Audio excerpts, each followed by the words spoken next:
আরে নামাজি, খতিব, হাজি, পরহেজগার ব্যক্তির কাছে শয়তান বেশি থাকবে, আর শয়তান মার্কা লোকের কাছে শয়তান থাকে না, সে তো শয়তানের পথেই আছে। আর যে ভালো মানুষ তার ইমানটা শয়তান চুরি করে নিতে পারলে তো শয়তান সফল। আমরা অনেক সময় বড় বড় পুকুর কাটি, পুকুরের উপরে আপনার পাহারাদারের ঘর থাকে। আচ্ছা, কোনোদিন শুনেছেন যে ডাকাত পড়েছে? কোনোদিন শুনেছেন যে ওই ঘরে ডাকাত পড়েছে?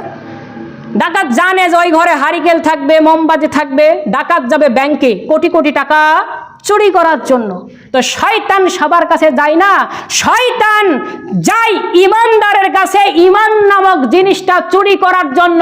যদি চুরি করতে পারে শয়তান সফল। উমর রাদিয়াল্লাহু আনহু যেভাবে যেতেন, যে পথ দিয়ে, শয়তান 40 দিন যেতে পারে।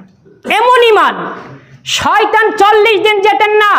অথচ শয়তান আল্লাহর সাথে চ্যালেঞ্জ করেছে, তোমার বান্দাদেরকে আমি জাহান্নামে নিব। আর আল্লাহ বলেছেন, আমার বান্দা ভুল করবে, আমার কাছে ক্ষমা চাইতে দেরি হবে, আমি মাফ করতে দেরি হব না। আল্লাহু আকবার। কুল ইয়া ইবাদিয়াল্লাযিনা আসরাফু আলা আনফুসিহিম লা তাকনাতু মির রাহমাতিল্লাহ। হে নবী, আমার বান্দাদেরকে বলো না তারা নিজের উপর কত জুলুম করেছে, কত অন্যায় করেছে, আমার কাছে মাফ চাইতে বলো, আমি মাফ করতে রাজি। আল্লাহু আকবার। মাফ তো চাই না, মাফ তো চাই না। এর জন্য আল্লাহ বলছেন, ইল্লাল্লাযিনা আমানু, যদি ঈমান আনতে পারো খাঁটি, তাহলে তুমি বেঁচে যাবে। আচ্ছা, আমার যে ঈমান আছে আমি এটা কিভাবে বুঝবো? আমার ভিতরে যে ঈমান আছে এটা কিভাবে যাচাই করব? দলিল, আন্না রাজুলা সাআলা রাসূলুল্লাহি সাল্লাল্লাহু আলাইহি ওয়াসাল্লাম, আবি উমামা থেকে বর্ণিত, আল্লাহ রাসূলকে জিজ্ঞেস করছে, মাল ঈমান, হে আল্লাহর রাসূল ঈমান কি? তখন আল্লাহ রাসূল বলছেন, ইজা সাররাতকা হাসানাতুকা ওয়া সাআতকা সাইয়্যাতুকা ফাআনতা মুমিন।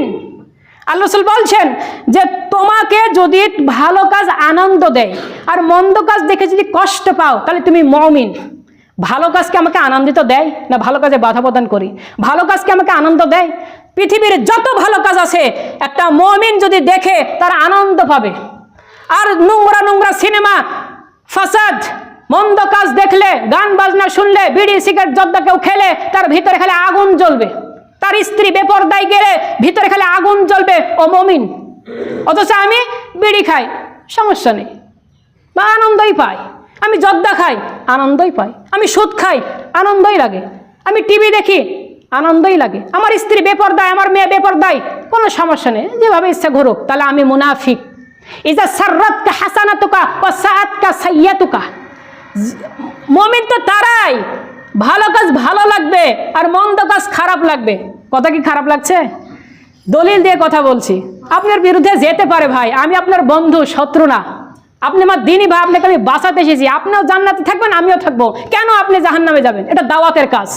যদিও তিতা লাগতে পারে, অসুখ যতই কঠিন, অসুখ তত তিতা। গ্রহণ করবেন, অসুখ ভালো হবে। যদি আমার কথায় মন খারাপ করেন, হেদায়েত হবে না। একটু তিতা মনে করেই ভিতরে নেন, ইনশাআল্লাহ আজিজ ভিতরে যে কথা ঢুকে, হেদায়েত অপরিহার্য। ইমাম শাফি বলেছেন, এই সূরা আসর নিয়ে যে গবেষণা করবে তার হেদায়েতের জন্য যথেষ্ট।